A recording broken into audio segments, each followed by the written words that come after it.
हाइकर्टआ बुंबाय जों बेल होनो हाया सोरखारा जुदि माबाफोर लेखाफोर हरोब्ला सोरखारा जुदि माबाफोर बुंहरोब्ला इन्सट्राक्शन होयोब्लासो जोङो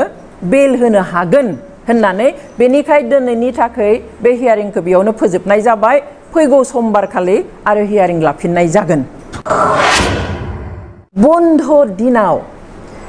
सोरखारि चिफ मिनिस्टारनि लिगेल एडभाइजारा कोर्टआव थाफैलायनानै जोंनाव फट' दङ बिथाङा जोंजों 2टासिम थादों बिथाङा ओरैबो होनबावदों जे जों गोसो खामब्लाथ' बेफोरखौ बेल लायालासिनो लांनोबो हायो बेबादिबो होनबावदों बिथाङा आं जेब्ला होनदों जे बिथाङा बाग्लायबाय दे 1था जाबाय 1.5था जाबाय 2था जाबाय जायाबो जाया अब्ला आं होनदों सोनो इजि सान्तनु किन्तु दिहुननो बेसेबां गोब्राब नाय होनदों नाय जोंथ' इच्छा खालामोब्ला सोरखार हिसाबै जोङो बेल सेल लायालासिनो लांनो हायो किन्तु मानसिफ्रा गाज्रि बुंगोन बेवहाय जोङो बेल लादों बेबादि खोथाबो बिथाङा ओइखालि बुंदों खोनासंगोन ना आंनि चेनेलनि नायगिरि गेदेमा रायजो राजा दियारनाब्ला सारा उदां जागोन ना जोबथेसालियाव थाग्राफ्रा उदां जामारगोन ना एनडिएफबिनि जाय गावनि आगोमा जिउखौ हारिनि थाखाय मुंख्लं जालांबाय बिथांमोननि न'खरनि जेंनाखौ सुस्रांगोन ना प्रमद बर' सारा गारबोनाय समनि भिडिअ होनायाव गोरोन्थि जायोबा आं निमाहा बियो दिनैनि समाव गारबोनाय समनि भिडिअबाबो फिनै होफिननो गोनां जादों सेन्ट्रेल सोरखारनो रन्जन दैमारिखौ नांथारगौ बेवहाय सोरखारनिफ्राय जि मावनो गोनां बेखिनिखौ मावनानै हरजोबबाय आरो दा नैथि खेबनि थाखाय 3 बाजियाव दा हाइकर्टआव रन्जन दैमारिनि बेलनि हियारिं जागोन नों जेराव दङ जेरै दङ नों हाइकर्टआव दानो थांदो आं फुंनिफ्राय जेबो जायाखैमोन जानो जिरायहांदोंमोन हटेलाव आरो बेखौ आङो जाया लोङा खारनानै आङो हाइकर्ट फारसे थांबाय हाइकर्ट मोननो 5 मिनिट थाब्लानो एडभकेटआ आंखौ फन खालामना बुंबाय बेला जाबाय भिडिअनि फुटेजाव खोनाखाबाय माखासे गारबोनाय समनि भिडिअखौ आंनि चेनेलनि नायगिरि गेदेरमा रायजो राजा मानो थाखाय आं दिनै फिन दिन्थिदों दिनैनि गाबोननि जि राजखान्थि बर'नि मोननै हान्जानि गेजेराव सोरांबानो सोमखारिलायनाय सोर दैदेनगिरिया बेसेबां सैथो आरो बर' हारिनि खामानि मावनो गोनां खामानिफोरखौ सोर गेदेरमा दैदेनगिरिया सोर हान्जानि गेदेरमा दैदेनगिरिफ्रा मावलांगोन जोबोद बे भिडिअनि फुटेजाव खोनानाय माखासे गारबोनाय समनि भिडिअबाबो आं दिनै मानो थाखाय होफिननो गोनां जादों जोबोद जोंनि बर' हारिनि जायफोर बिर जोहोलावफ्रा जोबथेसालियाव दं खोनासंनो गोनां जानानै फैफिनदों नोंथांमोनखौ बरायबाय आरो फैनायनि थाखाय साबायखर बावबाय नोंथांमोना खोनाबाय मानि थाखाय जों दिनै बेखौ लिंदों जों बयबो मिथिगौ जे दाख्लै 27 सेप्तेम्बर खालि एनडिएफबिनि गायसनगिरि आफादगिरि दियारनाब्ला एबा रन्जन दैमारिखौ लाफानानै बिथांमोननि माखासे दैदेनगिरि आरो केडार्सफोरखौहाय मानगोनां हाइकर्टआ आरोबाव खनसे थैजासिम जेलाव थानायनि साजा फोसावो जों बयबो मिन्थिखायो जे थांनाय 2019 मायथाइनि 30 जानुवारियावहाय बिथांमोनखौ लवार कोर्ट एबा सिबिआइनि लवार कोर्टआ बेबादि साजा फोसावदोंमोन गासै 15 आफादनि दैदेनगिरि आरो मावथिफोरनि गेजेराव 7खौ एक्विट खालामनानैहाय 10खौ थैजासिम जेलाव थानायनि साजा होदोंमोन बेखौहाय जोङो चेलेन्ज खालामनानै हाइकर्टआव लांफिनदोंमोन खारन बे बिजिरनायखौ जोङो सुखुखायाखैमोन बा जाफुंनाय बादि जों मोनाखैमोन उचित बिसार खालामनाय बादि जों सानाखैमोन बेवहाय बेखौ हाइकर्टआव एपिल खालामफिननाय जादोंमोन हाइकर्टआवहाय बिजिरनानै थांनाय 27 सेप्तेम्बराव जि राय होबाय बेवहाय 10नि मादाव 4खौ एक्विट खालामो नाथाय गुबुन 6खौ आरोबाव लवार कोर्टआ जा साजा होनाय बे साजाखौनो बाहाल लाखियो एबा थैजासिम जेलाव थानांनायनि साजा फोसावफिनो दा बाथ्राया जाबाय जेब्ला 2019 मायथाइयावहाय लवार कोर्ट सिबिआइ कोर्टआ जेब्ला बे साजाखौ होदोंमोन अब्ला एनडिएफबिजों सावरायनाया सोलिगासिनो दंमोन पिस एकर्ड जाथ'वाखैमोन एबा सान्थि गोरोबथाया जाथ'वाखैमोन बेनि उनाव साजा होबाय जेलाव थानांबाय जेलाव थानाय समावनो आसाम सोरखार एबा स्टेट सोरखार आरो सेन्ट्रेल सोरखारा बिथांमोनजों एकर्ड खालामो एबा गोरोबथा खालामो गोबाङा बुंनो नागिरो जे कनभिक्ट जानाया बेखौ बियो आयेननि गेजेरजोंनो थांथारगोन अब्ला बेबो मोनसे सोंलु एबा आयेनाव बेबो दोङो जे कनभिक्टेड मानसिजों एबा कनभिक्ट जानाय मानसिजों सोरखारा खुनु खामानि मावनो हाया तो कनभिक्ट जानाय मानसिजों माबादिहाय 2020 मायथाइनि 27 जानुवारियाव बोरैहाय गोजोन गोरोबथाखौ खालामखो अब्ला पिस एकर्डनि गोजोन गोरोबथानि ओंथिया बहा थाखो दिनै एनडिएफबिआ हाथियार लानानै जि सोमावसारनाय बर' हारिनि मोनथाय गांनाय उखैनायखौ सुफुंनो थाखाय नासयनाय नाख्रेबजानाय सोबख'जानाय बेफोरनिफ्राय उदां खालामनो थाखाय बे सोमावसारनायखौ सोरखारा एक्नलेज खालामदों स्वीकार खालामदों खालामनानै बुंदों जे बिसोरो गुबुन टेररिस्ट संगठन बादि नङा जे बिसोर गावसोरनि मोनथाय दङ बेनिखाय बेबादि आखायाव हाथियार लानानै बेबादि खुद्रिखांदों आरो बेनिखायनो एक्नलेज खालामनानै सोरखाराबो सीज फायार खालामदों आरो एनडिएफबिनिफ्रायबो सीज फायार खालामदों बेनि उनावहाय सावरायनाया जागायजेननो थाखाय सावरायनायखौ लांनो थाखाय इन्टारल'किटर एपइन्टमेन्ट होदों अब्ला बिनि उनावहाय सावराय फैनानै जेब्ला एकर्डआ जायो अब्ला बे एकर्डखौ खालामनायनि उनाव जायफोरनि सोमावसारनायखौ एक्नलेज खालामनानै स्वीकार खालामनानैहाय बिथांमोनजों एकर्ड खालामबाय अब्ला बिथांमोनखौ आरो जेलाव दोनफिननायनि बाथ्राया बहा थाखो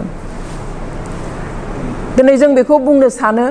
जों साननो बाध्य जादों जे दिनै जि कर्टफोर दङ हाई कर्टआनो जा लवार कर्टआनो जा बेफोरो पलिटिक्सनि बारगा नङा जों सानदोंमोन उदाङै बिसार खालामनो हायो नाथाय जों जि नुबाय उदांथि गैया बेयावहाय पलिटिकेल इन्टारफेरेन्स जायो राजखान्थियारि बेयावहाय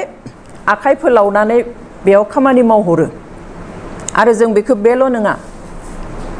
नोंथांमोना हयथ' मिन्थिया जानो हागौ बा जोंनि रायजो राजाया मिन्थिया जानो हागौ जे माबादिहाय 2020 मायथाइयाव एकर्ड खालामनो थाखाय बिथां एनडिएफबिनि फाउन्डार प्रेसिडेन्ट डिआर नाब्लाखौ जेलनिफ्राय बोरै लानानै थांनाय बेखौ हयथ' गोबां रायजो राजायानो मिन्थिया बेयावबो ओइ खालि जुदि सोरखारा इन्टारफेरेन्स खालामामोनब्ला सोरखारा गोहो बाहायामोनब्ला मालाबाबो कनभिक्टेड मानसि सासेखौ बिदि लांनो हायामोन आरो जुदि बेयाव बिदि खालामनो हाबायब्ला नैबेयाव आफ्टार एकर्ड मानो सोरखारा बेयावहाय गावसोरनि हट इच्छा मोनसे दिन्थिनो हायासै 2020 मायथाइयाव सोरखारा हरखाब आंखौ 21 जानुवारि खालि फन खालामनानै बुंहरबाय तपन डेका आईबीनि जइन्ट डिरेक्टर बे समावहाय जे अंजलि তোমালোকৰ এডভোকেটক কোৱা ৰঞ্জনৰ কাৰণে বেল ফাইল কৰিব লাগে মই আগতেই কৈছো ৰঞ্জনৰ অবিহনে চুক্তি নহয় रन्जन गैयाब्ला बे सुक्तिया जानो हाया बेवहाय आं बेखौ खालाममारबाय नोंसोर इमिडिएट नोंसोरनि एडभोकेटखौ बुंदो बेल फाइल खालामनांगौ कोर्टआव आं जोंनि एडभोकेटखौ बुंहरबाय ओइ खालि जोंनि एडभोकेटआ गुवाहाटीयाव गैयामोन कार्बि आंलंआव थांदोंमोन बेनि उनाव बै समनि चीफ मिनिस्टार सनवालनि सर्बानन्द सनवाल बिथांनि लिगेल एडभाइजार शान्तनु भरालिया फन खालामलायना बुंबाय बायद' हुनकाले करक आं होनबाय जोंनि एडभोकेटआ गुवाहाटीयाव गैया जिखि जाया ओइ खालि बिथाङा हराव सफैबाय एडभोकेटआ बिनि अखानायै बिथाङा होनबाय आं दिनै सम लानांगोन बेल पेटिशनखौ आङो बानायनो नांगोन स' 22 तारिखआव बेखौ बिथाङा प्रिपेयार खालामनो थाखाय सम लाबाय जोंनि एडभोकेटआ 23 तारिखआव एबा 23 जानुवारियावहाय बेखौ कोर्टआव साबमिट खालामबाय बेल पिटिशनखौहाय बिनि उनाव 24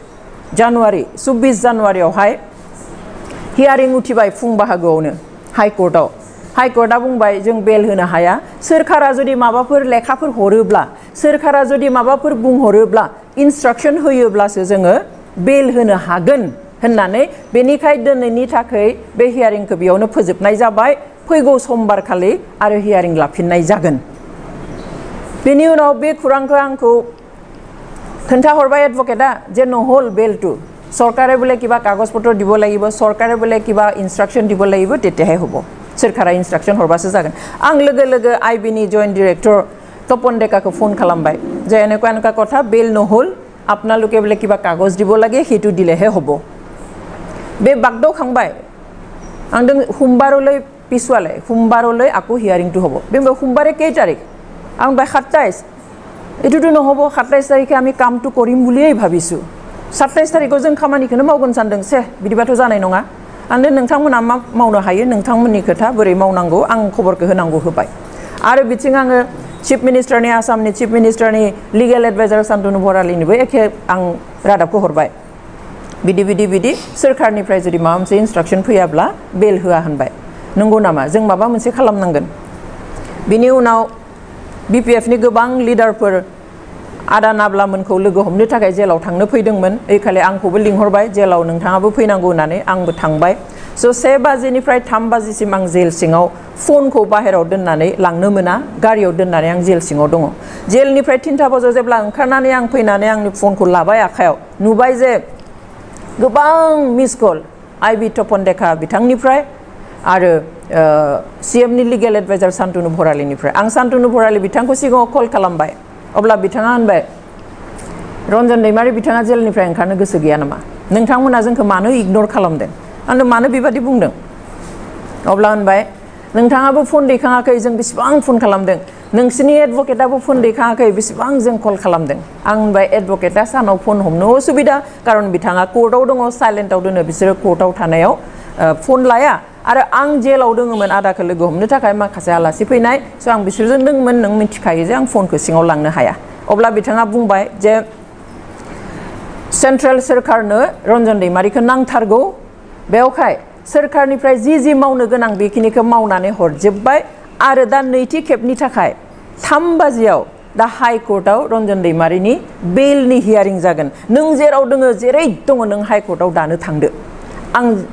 फुंनिफ्राय जेबो जायाखैमोन जानो जिरायहांदोंमोन हटेलाव आरो बेखौ आङो जाया लोङा खारनानै आङो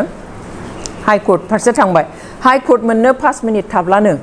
एडभकेटआ आंखौ फन खालामना बुंबाय बेला जाबाय 4टाव बेनि उनाव बेलखौ जों नुवाखै बेल कपिखौ जों नुवाखै भार्बेलि अर्डार होबाय बेखौ टाइप खालामनाय लिरगौ मानि मागौ मानि कर्टआनो बन्द जाबाय 7टाव जोंनो बे कपिखौ होबाय नायब्ला नुबाय जे बेयो इन्टारिम बेल जिखि जाया आं बेयाव मा बुंनो नागिरदों जे दिनै सोरखारा गोसो खालामोबा बेखौ दिहुननानै लानानै थांनो हायो एकर्डनि थाखाय अब्ला नैबेयाव आफ्टार पिस एकर्ड गोजोन गोरोबथा जाखांनायनि उनाव give and tech forgive and forget mutual understanding for the interest of the peace political bondie बिथांमोना political prisoner बिथांमोना साधारन ओरैनो गुबुन खयदी बादि नङा गुबुन क्रिमिनेल बादि नङा दिनै NDFB नि जेसेबां दङ 60 निख्रुइबो बारा जिखिनि दङ all are political prisoner जाके politically खालामनो हायि जेबो गैया बेवहाय सोरखारनि हट इच्छा मोजां साननाय लुबैनायल' थानांगोन किन्तु जुदि गासैखौबो हिसाब निकासल' खालामोब्ला गावबा गाव गोहोआव जनायनि माबेखौबा लानायनि लायिनि मोननायनि मोनिनि खहा जानायनि जायनि जुदि हिसाब खालामोब्ला मालाबाबो बेयो पलिटिकेल इच्छाखौ दिन्थिनाय जाया एबा राजखान्थियारि जितु मोजां दिन्थिनांगौ बेखौ दिन्थिनायखौ जोङो मालाबाबो मोननो हानाय नङा आरो बे केसाव बेनो जादों दिनै आरो बिदिबो जाबावदों जे जों मिन्थिनायाव सासे मानसिनि हियारिंखौ मोनसे केसनि हियारिंखौ सानसेयाव खनसेल' लानो हायो माबोरै ओइखालि खननै लानो हाखो सेन्ट्रेल सोरखारा बुंहरबाय नालाय स्टेट गभर्नमेन्टआ लुबैबाय नालाय सासे मानसिनि बेल हियारिंखौ 24 जानुवारियाव 2020 नि 24 जानुवारियाव खननै लानो हाबाय बेबोथ' आयेन बेरेखा बिनिख्रुइ आरो इन्टारेस्टिंआ जाबाय अखानायै 25 January 4th Saturday holiday court बन्द ओइखालि मा खालामखो चिफ मिनिस्टारनि लिगेल एडभाइजार सान्तनु बरालिया गावनो कोर्टआव जोंजों दंफैयो 2 बाजिसिम कोर्ट बन्द नाथाय कोर्टनि तालाखौ खेवहोनानै न'निफ्राय जाजखौ लानानै फैनानै आदानि बेल बन्द लादों मोनसे बेल बन्दखौ CBI निखौ जाजनि न'आव थांनानै बेल बन्द लाहोदों आरो माखासेखौहाय बन्द कोर्टखौ ताला खेवहोनानै जाजखौ न'निफ्राय लानानै फैनानैहाय मा खालामदों बेल होहोदों स' government can do everything they can do everything if they want बिसोर लुबैब्ला गासैखौबो खालामनो हायो बन्द दिनाव सोरखारि चिफ मिनिस्टारनि लिगेल एडभाइजारा कोर्टआव थाफैलायनानै जोंनाव फट' दङ बिथाङा जोंजों 2टासिम थादों बिथाङा ओरैबो होनबावदों जे जों गोसो खामब्लाथ' बेफोरखौ बेल लायालासिनो लांनोबो हायो बेबादिबो होनबावदों बिथाङा आं जेब्ला होनदों जे बिथाङा बाग्लायबाय दे एकथा जाबाय देरथा जाबाय दुइथा जाबाय जायाबो जाया अब्ला आं होनदों सोनो इजि सान्तनु खिन्थु दिहुननो बेसेबां गोब्राब नाय होनदों नाय जोंथ' इच्छा खालामोब्ला सोरखार हिसाबै जोङो बेल सेल लायालासिनो लांनो हायो खिन्थु मानसिफ्रा गाज्रि बुंगोन बेयावहाय जोङो बेल लादों बेबादि खोथाबो बिथाङा ओइखालि बुंदों ओइखालि बे केम्पासाव आंल' गैयामोन जोंनि बेल बन लानो थाखायनो 15 जनसोनिबो बारा मानसि थांनाय फुंनि 5टायावनो थांदों गामिनिफ्राय थ' बेबादिहाय जोंनि कुइसना बे जे जेखौ इलिगेल होननानै मिथियो बेखौ जुदि सोरखारा इन्टारफेयार खालामनानै सोरखारा आखाइ होनानै जुदि कर्टनि गासैबो खामानिखौ मावहोनो हायोबा नैबेखौ एकर्ड खालामनायनि उनाव मानो हायाखिसै बख'नो जों बेखौ खालि रोखा जे दिहुननो गोसो गैया नङाब्ला बेखौ दिहुननो हायि खुनु खोथा गैया दिनै सोरखारा होनाय जिखिनि सर्त कन्डिशन बेखौहाय एनडिएफबिआ मावफुंजोब्बाय जे नोंथांमोना नुब्लाबो नुवाब्लाबो बेखौ बारगेन खालामनो हाला सहि होनांगौ सहि होबाय बेनि उनावहाय हाथियार गथायनांगौ हाथियार गथायबाय आफाद सिफायनांगौ आफाद सिफायबाय केम्प सिफायनांगौ केम्प सिफायबाय गासैबो कन्डिशनखौ सर्तखौ एनडिएफबिआ मानिजोब्बाय फालिजोब्बाय खिन्थु सोरखारा गावसोरनि कन्डिशनखौ फालियाखिसै जेब्ला राजखान्थियारि भाबे मोनसे समस्याया समाधान जायो राजखान्थि भाबे गासैखौबो नायनांगोन बेखौ दिनै साधारन क्रिमिनेल बादि नायनानै बिसोरहा केस दङ मा दङ होनब्ला जानाय ना बेफोरखौ मिन्थिखानानैनो सोरखारा सावरायदों हाथियार लानानै जेब्ला ओंखारगोन हाथियार लायाब्लाबो आन्दलन खालामोब्ला मालाबा मानसि थैनाय मानाय बेफोर जाखायो आनखि डेम'क्रेटिक मुभमेन्टआवबो मानसि थैयो आरो बिसोरनियाथ' आलादा खोथा बेखौ मिन्थिखानानैनो मानि थाखाय खालामाखिसै मानि थाखाय बिटिआर एकर्डनि क्ल'जआव बिथांमोनखौ जेनेरेल एमनेस्टि होनाय दफाखौ लाखियालासिनो मानो दैखांखो जि दफाखौ एनडिएफबिआ साबमिट खालामनाय चार्टार अफ डिमान्डनि 19 नाम्बाराव दङमोन बेखौ बोरै उथायखो इन्टारलकिटरजों जेब्ला फाइनेल जाहैबायमोन बे दंमोन माब्रै उथायखो थ' जों नुयो जे बे फार्स्ट ट्रेक होनाय बेनि उनाव इन्टारिम बेल होनानै दिहुननानै लांनाय बेनि उनावहाय एनडिएफबिफोरखौहाय एसे आन्दोआव दोननानै मेम'रेन्डामखौ बानायनाय मेम'रेन्डाम अफ सेटलमेन्ट जेराव साइन होगोन बेखौ बानायनाय बेफोर गासैबो प्रि प्लानखा जाहाथे एनडिएफबिखौ साप्रेस खालामनानै दोननो हायो सोरखौ सोरबाया जाहाथे गोजौआव थांनो हायो आरो बेयावहाय गोजौनि दिनै आसामनि चिफ मिनिस्टारा गावनि सिमांखौ जाफुंहोनो थाखाय मोनसे सिमां दिनै जोंनि सोरबा सोरबा दैदेनगिरिफ्रा गावबा गावनि सिमांखौ जाफुंहोनो मोनसे सिमां मोनसे राहा लामा बेबादिहाय गासैबो खालामबाय अब्ला हारिनि थाखाय सोर सानगोन गुबुनाथ' सानखाया जोंनि दैदेनगिरिफ्रा सानाब्ला गुबुना बोरै सानगोन जों गासैखौबो नुदों क्लियार दिनै रायजोनि सिगाङाव बै समाव सोर चिफ मिनिस्टारमोन बिनि उनाव सोर चिफ मिनिस्टार जानो लुबैनाय आसामनि बिथाङा जोंनि बिटिसिआव जाय दैदेनगिरि जाय चिफ दंमोन बिथाङा थाब्ला सापर्ट मोनगोन ना मोना बेफोरखौ नायखाजोबनानै थाराथारि जोंनि बिटिसिनि इलेक्शना मार्च मासाव जागोनखाय जानुवारियाव जिखुनु प्रकारै लुबैहोनानै फाव फान्दायनानैहाय एग्रिमेन्ट खालामनानै जिखुनु प्रकारै जोंनि बिटिसिआव खर' सोनाय बेनिफ्राय जोंनि जि मोननाय बेखौ सिलिंखार खालामनाय आरो बेबादि जि हास्थायनाय गुबुनारिनि बेयाव जोंनिया आखाइ होबाय बेयाव गाब्र'नानै लानानै दिनै जों गावजों गाव हाद्रि सारलायलायबाय थादों दिनै गावजों गाव जोङो असन्तुष्ट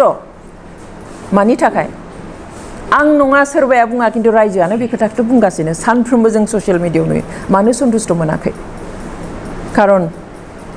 बर'आ जि लुबैदोंमोन बे जाफुङाखै दिनै पलिटिकेल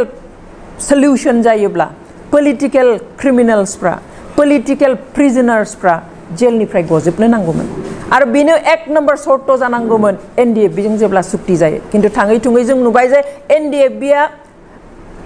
माने नाम्बार 1आव थायासै नाम्बार 1आव थाहैबाय गुबुन संगठना लिड लाहोबाय सोरखौबा आरो बेखौ खालामदों गोजौनिफ्राय डिजाइन मथे खालामदों बे फास्ट ट्रेक होनायनिफ्राय लानानै एकर्ड इलेक्शन बेबादिहाय जोंनि 6 शेड्युलनि power cartel everything was designed, well designed, pre-planned खालामखानानै बानायनाय किन्तु जोंनि मानसिया हमदां हायासै जोंनि मानसिया स्टाडि खालामा जोंनि मानसिया गोथौहै साना जायनि थाखाय दिनै गाब्रनानै सिखांफिननायनि लामा जों नुहुराखै दिनै पिस एकर्ड जानानै जायखौ होनहरदों जे without Ranjan Daimary there cannot be an agreement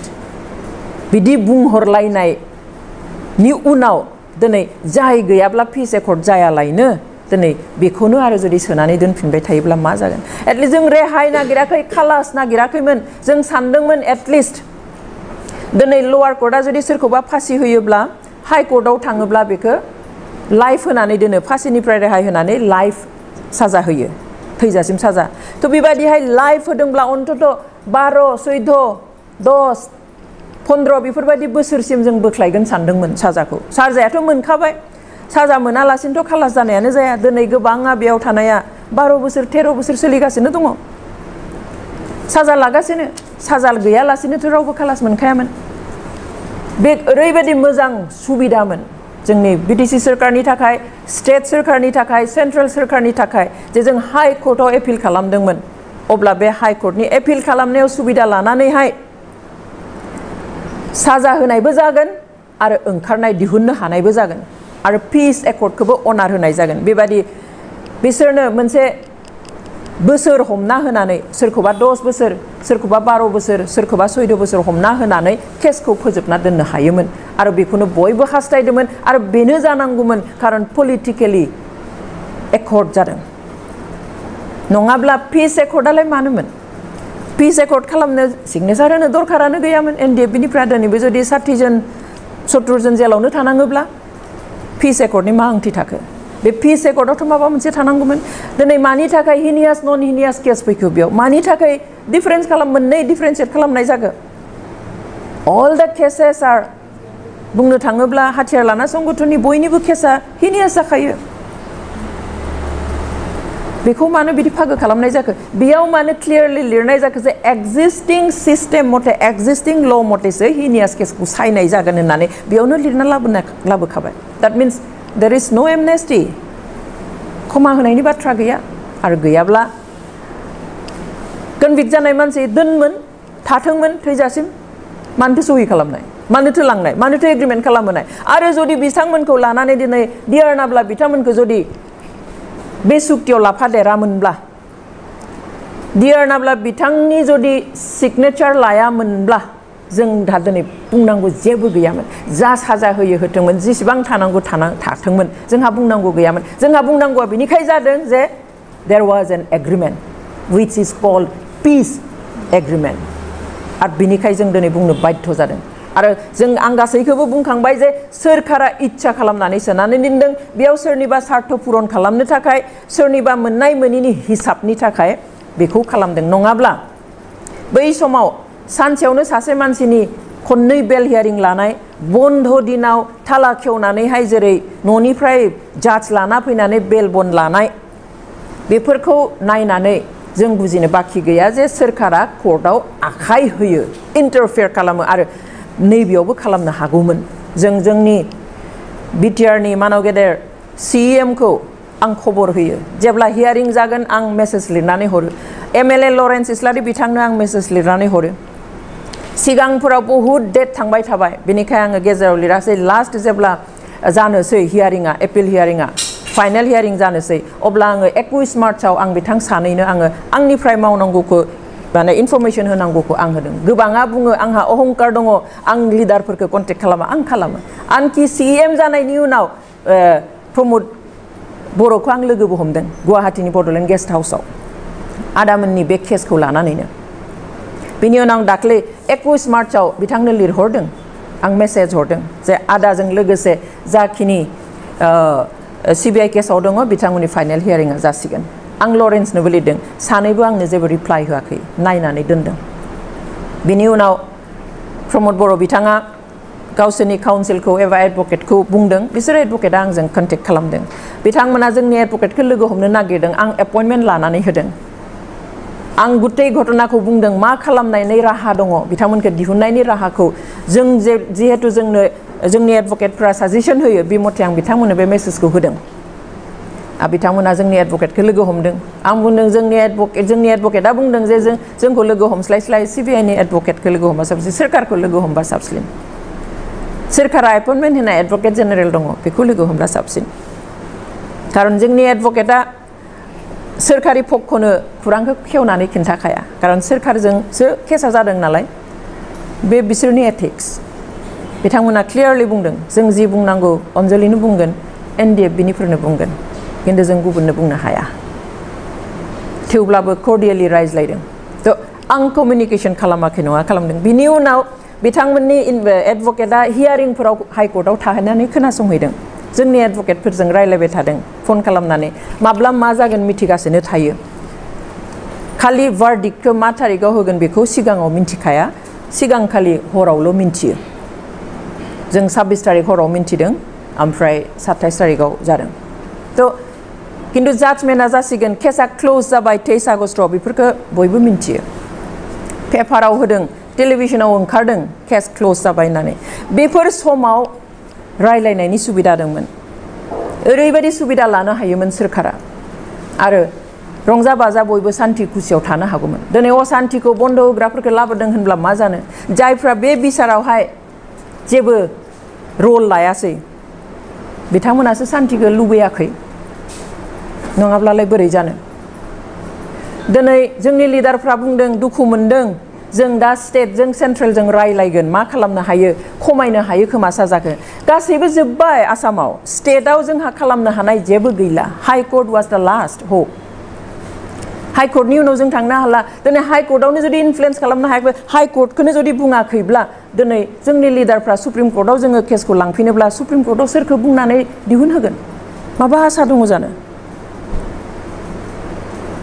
पिस कर्टनि बागै आसाम सोरखारा बांसिन मिथियो आसामनि मोनफ्रोमबो कर्टआ बांसिन मिथियो आसामाव मा पिस कर्ट जानाय सुप्रिम कर्टआ बेसेबां मिथियो दिल्लीयाव थानाय थ' जेराव जों हागौमोन बेयाव रायज्लायनो खाबु लायाखसै बेयावहाय बुंनो खाबु लायासै दायो अखा हाखांनानै खफ्रि हमनो नागिरबा बोरै जानो जोंनि मानसिफ्राथ' दा एसेबां जाम्बा जाम्बि जानानै गैया जे जेराव भार्डिक्ट होखांबाय फाइनेल जाजमेन्ट होबाय बिसार जोब्बाय बिनि उनाव रायलायनानै बोरै दिहुननो आरो जुदि हायोब्लाथ' बे वेल एन्ड गुड जों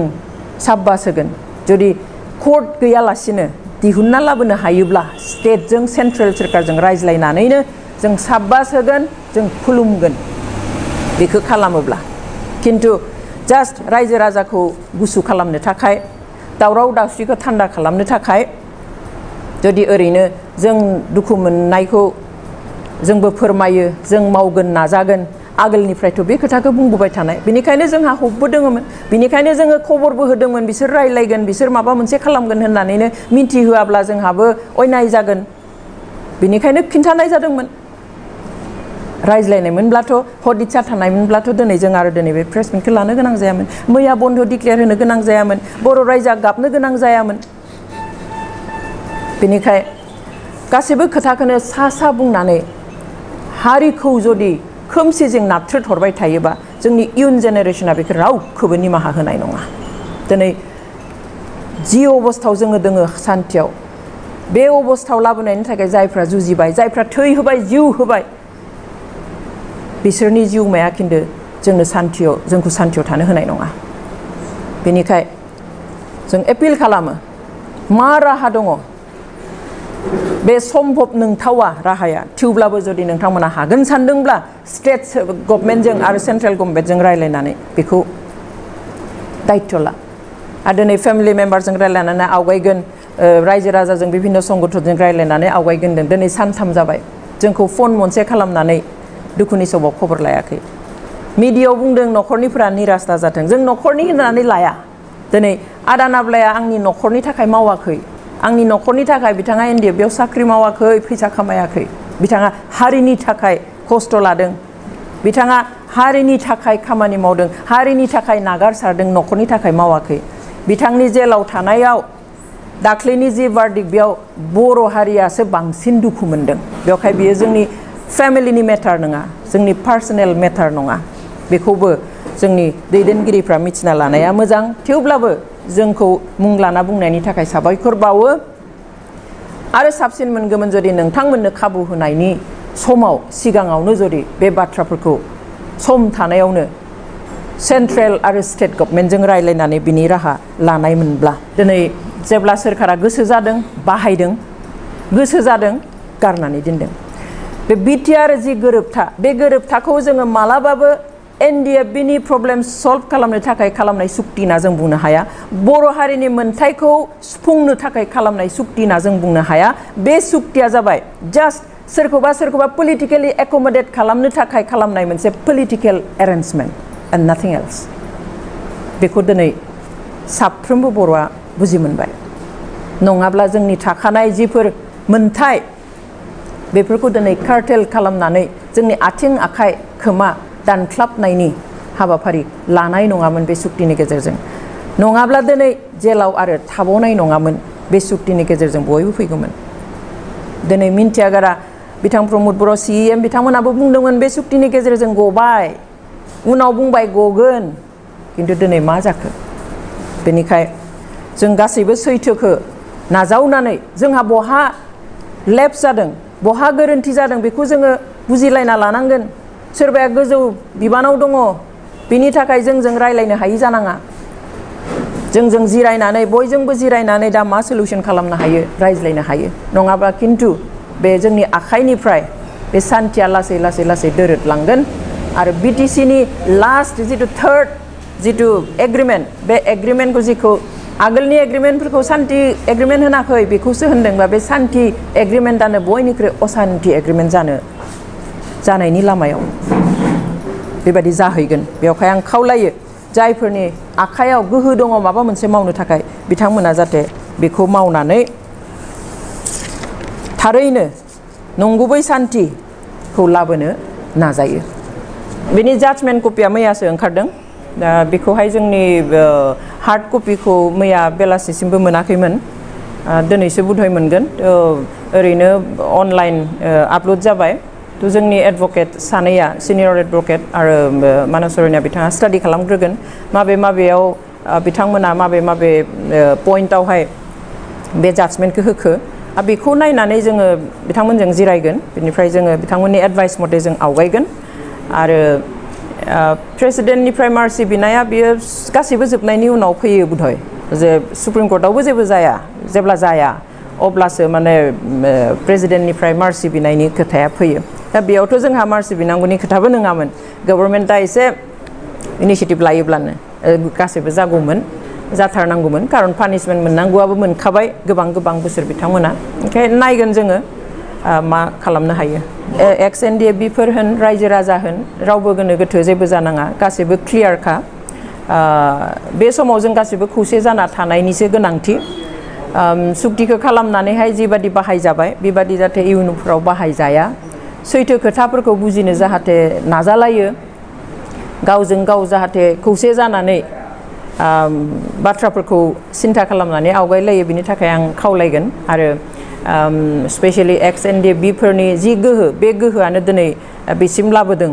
हारिखौ बेवहाय बिथांमोना गावसोरखौ गोहो गैया होननानै साननो नाङा बिथांमोना जेब्लायबो एक्स जाब्लाबो बर'नि रैखाथि जानानै थानो हानाय बादि गसंथागोन होननानै आं आसा खालामो